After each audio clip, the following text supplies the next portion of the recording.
like to introduce one of the spokesmen and board members of the Iraq Veterans Against the War, Adam Kokesh.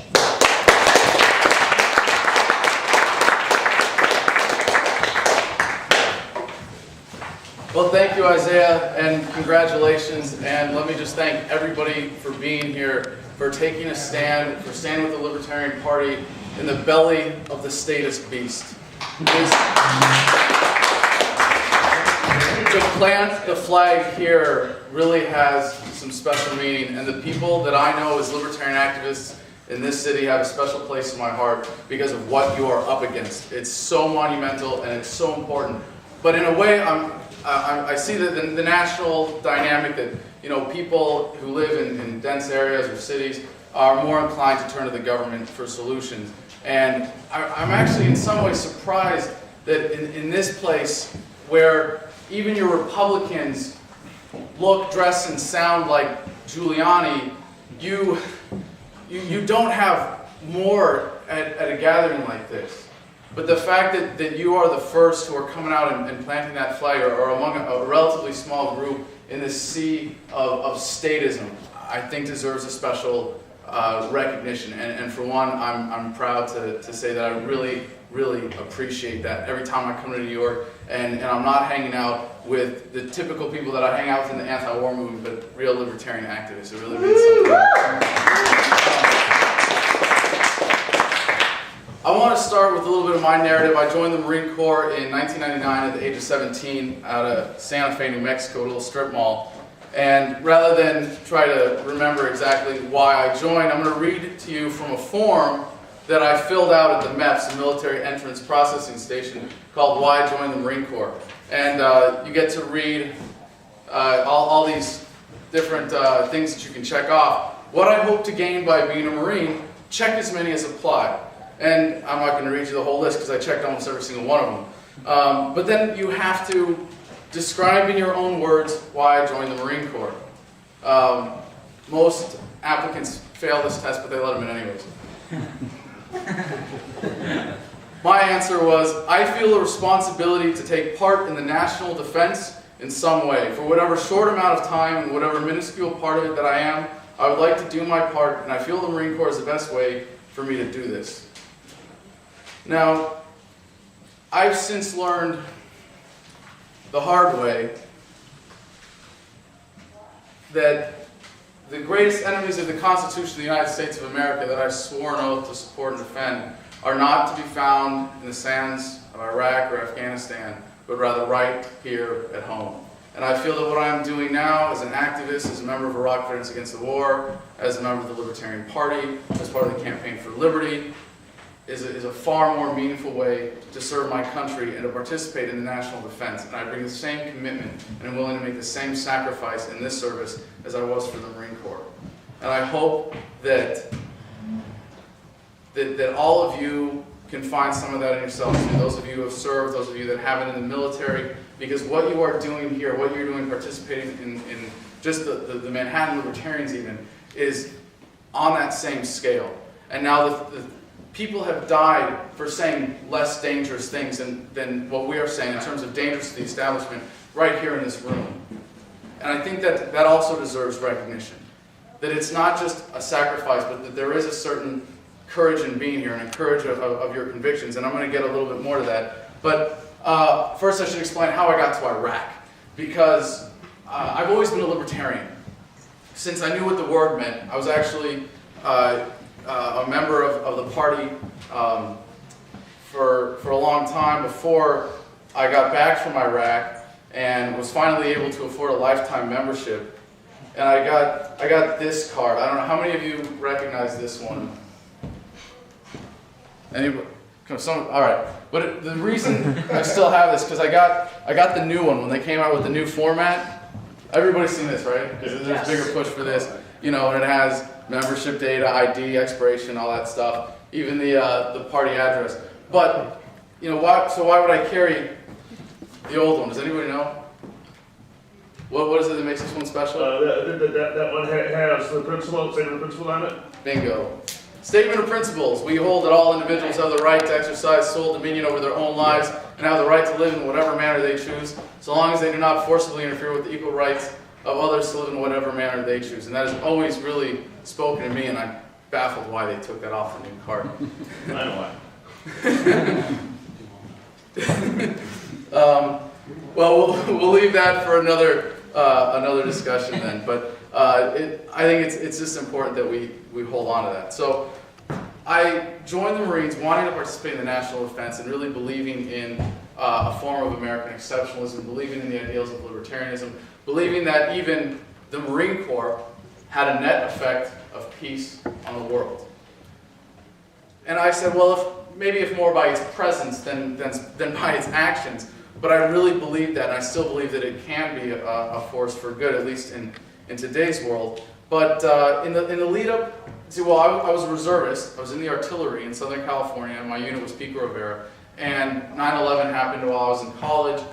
Didn't particularly affect me more than having the next day off school. I didn't really know anyone who lived in this area. And then we had the run-up all of a sudden to the war in Iraq, which seemed to come out of nowhere, but I wasn't particularly engaged politically at the time. At that point in my life, I was more a typical college student. As I was president of the Libertarians at the Claremont Colleges for a while, but I was also president of the Benjamin Franklin Society. And it is called that because Benjamin Franklin is attributed with the quote, "Beer is proof that God loves us and wants us to be happy." So as concerned as I was with forwarding the Libertarian Party platform on that campus, I was much more concerned with being drunk. So, is there a difference?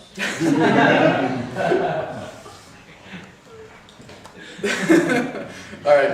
So then, in the run-up to the war with Iraq, I was actually against the war. And I went to the one day of student walkouts, February 2003. How many of you guys remember the demonstrations before the war? It's the height of the anti-war movement. Before it was dismissed as a focus group by this administration, as the American people largely have on a number of other issues. But at that point, there was still some optimism that people were listening, that the president was listening, that there was some there was some value to being in the streets and just and voicing your opposition to government policy.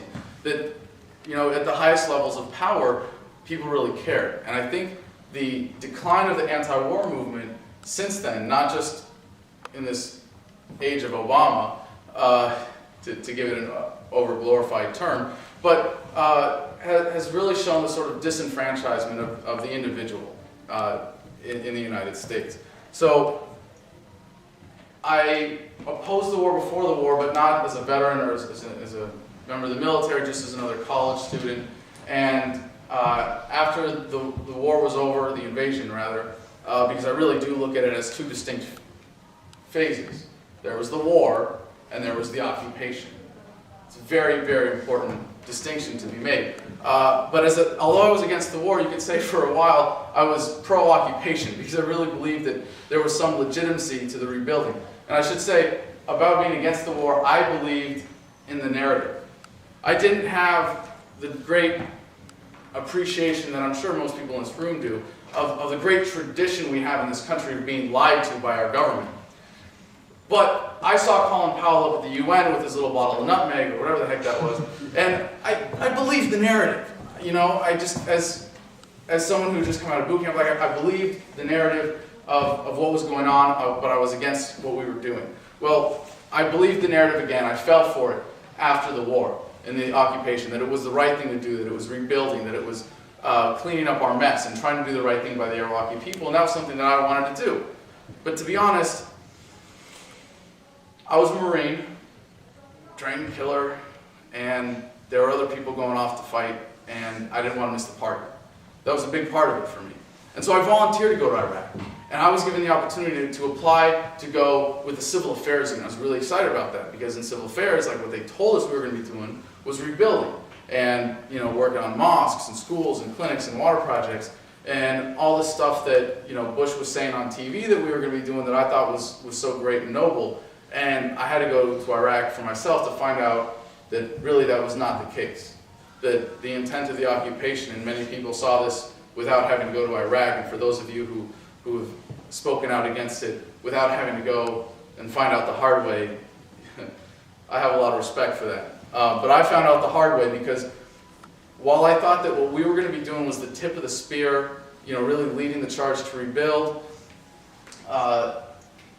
we were 6-man teams attached to regiments or battalions, and we had to beg those commanders, those unit commanders, to tag along on their convoys to get out and do our mission, because you couldn't go anywhere in the area without 6 Humvees with machine guns.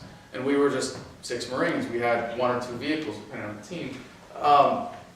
And we came up with a slogan, because we found ourselves constantly struggling to justify our existence to these guys. And it was, "We care so that you don't have to." I don't know if you're supposed to laugh at that, because it's pretty messed up. And there are still to this day civil affairs units in Iraq whose mission is to care so that the grunts don't have to, so that they can go on with their, good guys in white hats, bad guys in black pajamas mentality, and go out and brutally occupy this country, because they can have the fig leaf of civil affairs. That's what we were. We were a fig leaf for the whole operation, because the administration has clearly demonstrated that they care more about looking good than doing right. And as soon as you choose looking good over doing right, you will fail miserably at both, as we have seen, not just in Iraq, but in our foreign policy in general.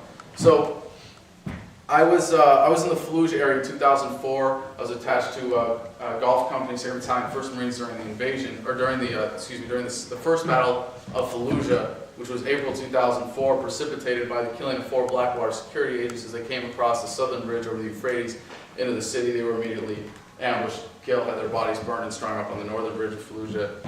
Pretty famous incident. So there was one incident there that was really one of the most difficult things I had to deal with during my time. And we were in the process of distributing humanitarian rations to a village that had been cut off from their main food supply, which was the city of Fallujah, because of our siege. And there was a firefight to the west of our position, and one of the squads of the golf company was pretty heavily engaged, and one of the Marines had just gotten shot. He got shot through the side of his flak jacket, and the bullet hit an artery near his spine. And my team was called to help get him to the field hospital at Camp Takatam, which is a little to the southeast of there. And we put together an emergency medevac convoy of 3 vehicles. Drove up to pull him out of that situation. He was loaded on the Humvee in front of me, and we raced through, what we call Ivy Alley there, raced through the gates, around all the roadblocks and everything else to get this guy to the field hospital.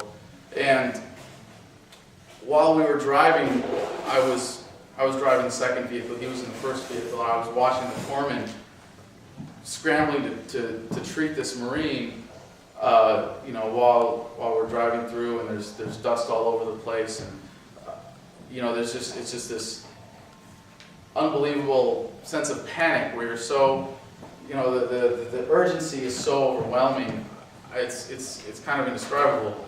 But we pulled up to the hospital, the field hospital there, the tents, and one of the Marines got out and was scrambling to open the gate, the tailgate of that vehicle, because it had a full load of ammo, of water jugs and gas cans in the back. And they couldn't leverage the gate up to get the hooks off, so I ran up and leaned on it, and we were able to drop the tailgate. And as it happened, the stretcher that this Marine was on was broken and bent in the middle. And so it took 4 people to carry him instead of 2, right? And so I'm actually, since I'm right there, I helped pick the stretcher off, and I'm carrying the left side of it. And this Marine, Lance Corporal Frank, was bleeding really badly internally and fading in and out, and you could see it. And really moaning and writhing in pain there on the stretcher. And I didn't really, I didn't even try to think of it in terms of the immediate reality of the medical situation for him, but he flailed his arm off the stretcher, and I put it back on, and nobody was saying anything, so I just told him, I said, hey, we made it, we're at the hospital, you're going to be okay. Everything's going to be all right. So what else do you say in that situation, right? And we got him in, and he died just a few minutes later from the internal bleeding. And if I had told him the truth, if I had the presence of mind and the brutal honesty required to tell that Marine, you're screwed, you're not going to make it, you just got shot by a man who is defending his homeland against foreign occupiers, who is a hero to most of his fellow countrymen for shooting you, and you're here because you were lied to, and the only reason we have to rebuild this place is because we broke it in a war based on lies, everybody there would have thrown down their weapons and said, well, screw this, this is the last one. This is going to be the last Marine that dies because of this. And if I had been that person then, probably wouldn't have been there. None of us would have. But rather than saying that, I did what you would expect. I told him, you're going to be okay. And when that illusion was shattered, we were emotionally devastated. But we still didn't take it upon ourselves to look at the bigger illusions that we were operating under. And a lot of, I'm describing this in a certain way that I hope people understand the implications of in the broader context of why we're here and why we're libertarians. That a big part of what we do in terms of education and promoting the ideas of liberty are about getting people past those illusions, getting people past the things that drive them to think that they need an authoritative power to improve their lives or provide for their safety or the common good. And it's not just an educational process, it's an emotional process. And I hope that you guys appreciate that in the outreach, when you do outreach, or when you have that friend that you send columns to or emails to on a regular basis, or that you want to talk to about certain issues, because you know there's the libertarian inside that person just waiting to get out, you know, but that it's an emotional process, that you cannot throw any amount of information at someone and make them understand why we do what we do and why we believe what we believe in and why we're so passionate about it.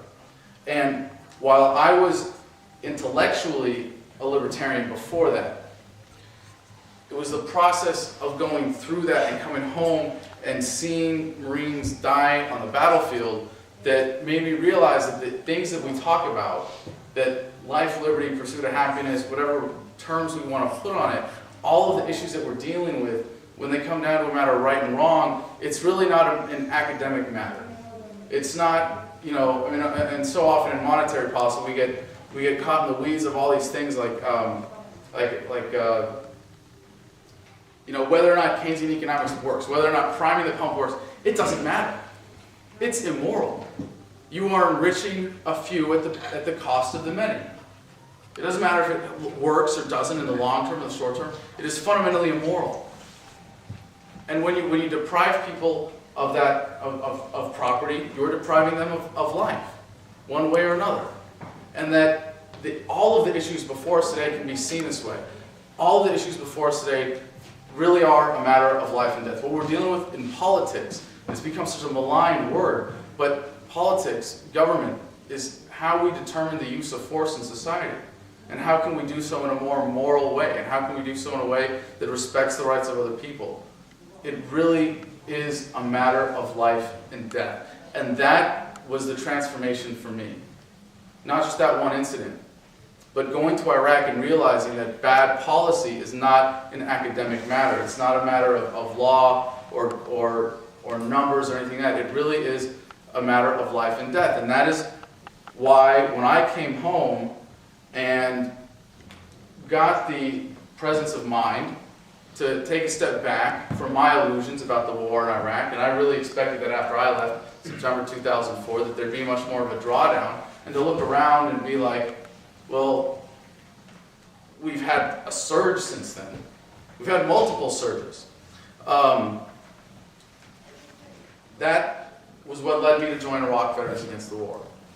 And in Iraq Veterans Against the War, we're calling for three things. First and foremost, an immediate withdrawal of all occupying forces from Iraq. Now, it may sound like an extreme position, but all of the reasons that people raise, all the specters that people raise in terms of why we can't leave immediately are based on fear of propaganda of some sort, or a general racism and disdain for the Iraqi people. But although I know that the process of getting 150-something thousand troops, as it is now, out of Iraq is a process that may take a couple of months logistically, the occupation, that is to say, the forceful interference with Iraqi sovereignty, the crime that is this occupation, can end immediately. It can end by a single presidential order. And we're not going to get that out of Obama, despite him having fooled most of the country into believing that he is a peace candidate. It's also very telling that he is willing to call what is also fundamentally, no matter what propaganda, spin, or other excuses you create for it, an occupation in Afghanistan. He wants to put 30,000 more troops there, that he wants to extend that occupation. Second thing we're calling for is reparations for the Iraqi people. And this is difficult for a lot of libertarians and to square with my own libertarian philosophy. But to me, a lot of the work that I'm proud of that I did in Iraq was in paying people for damage that we caused during the siege of Fallujah. Now, we paid people $2,500 if we killed their son by accident. You know, I had an SGLI, Service Members Group Life Insurance. My mom would get $400,000 if I died. And to think that, you know, this is the value that we place on human life in Iraq really gives you some perspective. But to me, whether or not how you want to define reparations is important, but I believe in holding our government accountable. And there's no way that we will ever be able to rebuild, sorry, we just killed your son. There's no way we'll be able to rebuild, you know, hey, your dad just got, you know, sorry, we just tortured you by accident for 6 months in Abu Ghraib and then turned you back on the street. There's nothing you can do about that. But at very least, I think we have a moral obligation, and the Iraqi people have a right to hold our government accountable for the legitimate, measurable damage that we've done to that country. The third thing that we call for is full benefits for attorney veterans, regardless of discharge status. And the reason this is so important, regardless of discharge status, is because we have troops coming home with post-traumatic stress disorder who are still on active duty, who are getting sent back to Iraq, who get sent back after being diagnosed and then commit suicide. And they come back and have behavioral issues around post-traumatic stress disorder and then are denied their benefits. It's mind-boggling how backwards this has become. So our strategy in Iraq Veterans Against the War for our first objective of ending the war is based on withdrawing our direct material support for the war. That happens in three ways. First, by just advocating for veterans' benefits. And there's a reason people like McCain wanted it to look, why he opposed the Webb GI Bill, which would restore the GI Bill to what it was really intended to be. And because they want people to be dependent on the military. They want it to look like being a veteran sucks. So simply by advocating for veterans' benefits, we empower soldiers to become successful civilians and leave the service and make a conscious decision that isn't as little as possible based on the pressures that the military puts on people to stay in the military. Second thing is by truth and recruiting. By sharing with people who are considering joining the military today the reality of what it means to serve, we are hoping to inspire them to find a better way to serve this country than dying for empire. And the third way is by supporting GI resistance. For the troops that want to disobey their orders on the grounds that they are illegal, that they are unconstitutional, that they have a duty to resist those illegal orders, we inspire further resistance and ensure that soldiers will always have that right. Now, what I'd like to see, because a lot of people in the anti-war movement who have done work with resistance, because there's a great human tradition of resisting war, in standing up as soldiers, actually resisting orders or war in some way. that could be extrapolated to the broader freedom movement. That if we, and one way that I do this for myself, you know, we talk a lot about living a lifestyle based on your principles or based on libertarian principles. I don't pay taxes. That's what this white armband is for. Because 2,000 years ago, a Roman senator suggested that they make all the slaves wear a white armband so they could be more easily identified. And a wiser senator said, no, if they see how many of them there are, they may revolt. None are more hopelessly enslaved than those who falsely believe they are free. And so this is simply an affirmation of my commitment to resisting the federal income tax. So I think it is incumbent upon us as a movement now to develop this idea and develop these ideas and live up to our principles and extrapolate them and really have the courage of our convictions to disobey and to inspire others to do the same and support others who are doing so. I know we're getting very close to time, and I appreciate all of your indulgence. I'll try to wrap things up quickly here. But I'll just end with a couple things. Is everybody here familiar with the Revolution logo? Yeah. Okay. With the love in it, backwards. That was created decades ago by Ernie Hancock, an activist in Phoenix, Arizona, who it'd be really hard to pin him down on his philosophical beliefs. He's one of those great people who in the libertarian tradition are very resistant of any kind of label, but clearly anti-authoritarian and calling for revolution. And I asked him, I said, why did you put the love in there? Why is that the logo? Why is that an important part of it? And it kind of caught him off guard. He didn't know how to answer. And I've been asking a lot of people, what does it mean? Does anybody here, can anybody tell me very quickly, like, if they have a meaning for that, what does that love in the revolution logo mean to you? Because freedom is the most human thing there Peaceful is. conquers all. Peaceful revolution. Okay, well, that's what Ernie said. He said, you know, you can have a revolution as long as it's not bloody. You know, and I said, well, sometimes it may be righteous, and as you know, as Jefferson said, the tree of liberty must be watered from time to time with the blood of patriots and tyrants. And the way things are going, that time may come again. But to me, there's a much greater significance of the reason that love is there in that logo and why it has succeeded and been so spoken so powerfully to so many people who join Ernie in calling for the kind of revolution that he's calling for. Many of whom would be very comfortable taking on the label libertarian, many of whom are members of the Libertarian Party, a large number of whom resist being a part of any kind of party.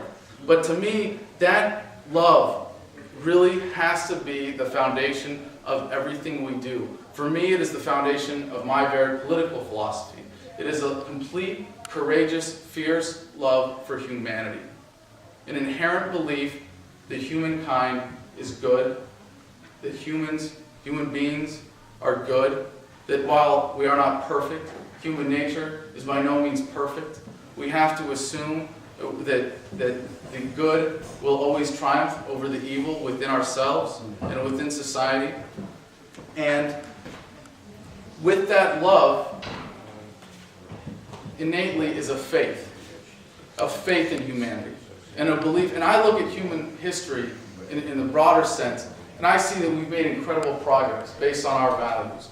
We have gone from the law of the jungle, and whoever could pick up the biggest rock was in charge, to tribalism, to feudalism, to socialism, communism, all these other mechanisms of government, to at least some concept of a free market, to capitalism. But originally capitalism came with slavery, to capitalism now with, instead of slavery, wage slavery or corporatism. But I still see this as a progress away from force towards reason, to society living based on that love, to humans interacting based on that. And when you feel that love and that faith, innately what comes out of that is respect.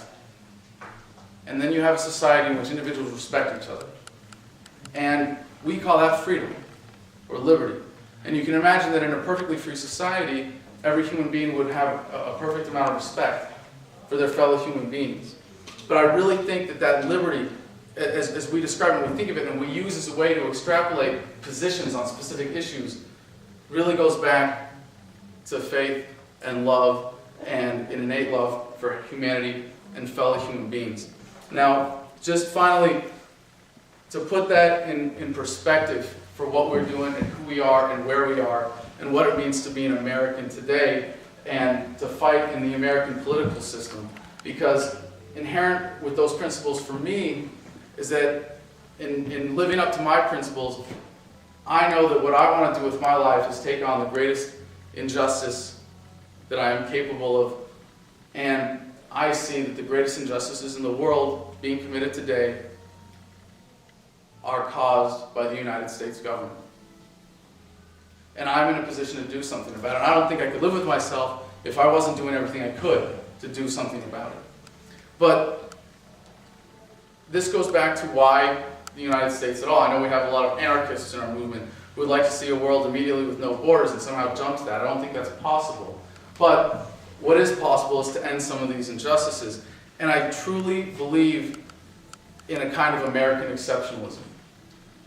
Not what we know it as, not the myth of American exceptionalism, not because, I know that we're ranked, 30-something in math and science education worldwide now, and our healthcare is now what are we in healthcare ratings in the world? But we're pretty down there. The only thing we've got left is our military, and our fiat currency system is the world reserve, which we're going to be losing very shortly. But what makes America truly exceptional is that at our founding, our founders of this country pledged their lives, their fortunes, and their sacred honor to the certain inalienable individual rights, life, liberty, pursuit of happiness, that I believe is founded in that love. And it's not the Constitution, which was merely the practical representation of that in some form of governance. And it wasn't the Declaration itself, written by the hand of man, but the ideals behind that are grounded in that broader love for humanity. And as long as we stick to that, as long as we remember that, and that is what makes us American, and that we live up to those ideals, we will be good Americans as our founders called for us to be. And that is something we're fighting for.